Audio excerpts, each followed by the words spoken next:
जय श्री कृष्ण फ्रेंड्स, मामिस kitchen channel के समस्त को स्वागत। आजिकल तो छुआ नु बड़ समस्ते फास्ट फूड रो लभर हो गले न।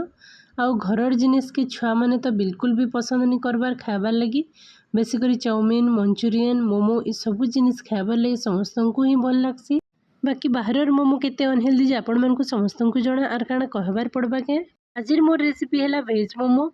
मोमोटा जेनराली मैदारे ही बनसी तार बेस्टा जेनटा कि छुआ नु बड़ काके भी भल नहीं से छुआ मान को बेसी करी दूरे रखबार कथा इथिर लगी। तो अनहेल्दी मैदा के आज मुई रिप्लेस करिकी हेल्दी मोमोर रेसिपी बतामी।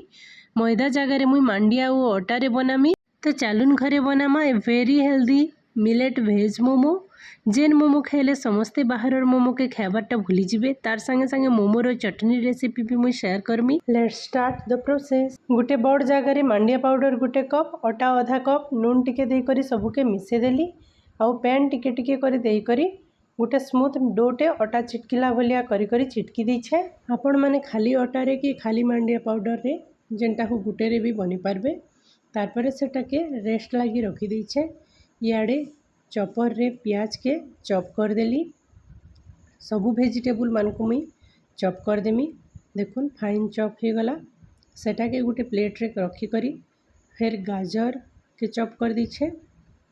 गाजर चॉप हो सारा परे कैप्सिकम के भी चॉप कर देली और लास्ट रे बंधा कोबी दीछे ऐड करिछे। आपण माने जेन भी वेजिटेबल्स थिबा सेटा ऐड करि पारबे। स्वीट कॉर्न हो, बीन्स हो, जेन जेन वेजिटेबल चाहेले सेटा यूज करि पारबे। तापरे अलगा साइड रे गैस रे पैन गोटे बसई करी तेल गरम कर देली। आउ अदा कोरा लहसुन के चॉप करी दे दीछे। लहसुन टिके भाजी हो सारा परे गाजर और प्याज के ऐड कर दीछे। गाजर और प्याज के भी टिके भाजी देमी। बेसी भाजबार नीन, सिझाबार नीन, इटा के तार क्रंचीनेस जेनता थिबा एंता हिसाब से भाजबे। तारपरे बंधाकोबी जेन चॉप करथिली सेटा के आउ कैप्सिकम के भी ऐड कर दीछे। सबू वेजिटेबल्स के ऐड कर सारा परे 2 मिनिट तक भाजी दीछे। तारपरे सेथिरे हल्दी पाउडर टिके ऐड करछे और dark soya sauce, green chilli sauce आउ होममेड टमाटो केचप भी ऐड कर दीछे जेनटा कि मुझे आगरू आपण मानक ठाने शेयर करथिली। होममेड टमाटो सॉस सबू के मिसे सारा परे सेथिरे कॉर्नफ्लोर रो स्लरी भी ऐड कर दीछे। कॉर्नफ्लोर गोटे चामच और पैन टिके दे करी तार स्लरी बनेथिली। सबू के भल से भाजी दीछे। तार पानिया अंश जेनता नी रहबा से हिसाबे एबे देखुन सबू हे गला न। पैन के गैस रु काढ़ी करी एबे अटा जेन चिटकी थिली मांडिया और अटार सेटा के भी फिर थोड़े अटा दे करी भल स्मूथ कर दीछे। आउ बड़ बड़ गोला करी करी बेली दीछे बड़ रोटी। आपण माने चाहेले छोट छोट रोटी भी बने करी पारबे।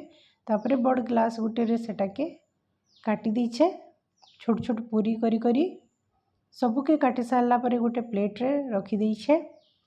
मोमो की घरे बनईछन के जे कमेंट सेक्शन रे यूट्यूब रे बताबे। देखुन ई टाइप रो पूरी छोट छोटा बने दीछे मुई। तारपरे हाथे गोटे पूरी के धरी करी सेथिरे स्टफिंग दीछे जेन पूर बने थिली वेजिटेबल्स रो। आउ वीडियो रे देखाला भलिया मुड़ी देबे। तारपरे रेडी ही जिबा मोमो। देखुन एंता एका बना हेसी। ठीक है कि नहीं है जे कमेंट सेक्शन रे बताबे। मोमोर शेप है कि निजे। तारपरे आ गोटे भी बते दीछे। देखुन एंता कर धरबे आउ मुड़ी देबे सबू ही जिबा। सबू मोमो मान को बने सारा पर प्लेट गोटे रे रखी करी स्टीमर रे तेल ग्रीज कर दीछे। और तेल ग्रीज कर सारा परे जेन वेज मोमो बनी थिली सेटा सबू के रखी करी कवर कर दीछे और स्टीम हेबा के छाड़ी दीछे। तारपरे नेक्स्ट प्रोसेस के जिमा कड़ाई गोटे रे पैन टिके दे करी कटा टमाटो दुईटा दे दीछे लाल लालटा। तारपरे लहसुन 5 कोला नून टिके दे करी सिझे देथिली। 2-3 मिनिट सिझीगला पर से कॉर्नफ्लोर और पैन रो स्लरी फेट टिके दीछे मोटा हिजबार जल्दी गाढ़ा हिजबा बोली करी सेटा सिझला भितरे अलगा आड़े गोटे तावा बसई करी तेल गरम करछे और सेथिरे छोट छोट कटा प्याज भाजी दीछे। प्याज टिके भाजी हो गला परे जेन टमाटो सिझेइथिली सेटा के प्यूरी बनेथिली तो सेटा के लगे करी टिके फुटवा लगे छाड़ी दीछे। रेडी हो गला मोमो चटनी। एबे गरम गरम मोमो मेयोनीज आउ चटनी के सर्व कर दीछे। आपण भी थरे बनाउन आउ खाउन बहुत बढ़िया लागसी।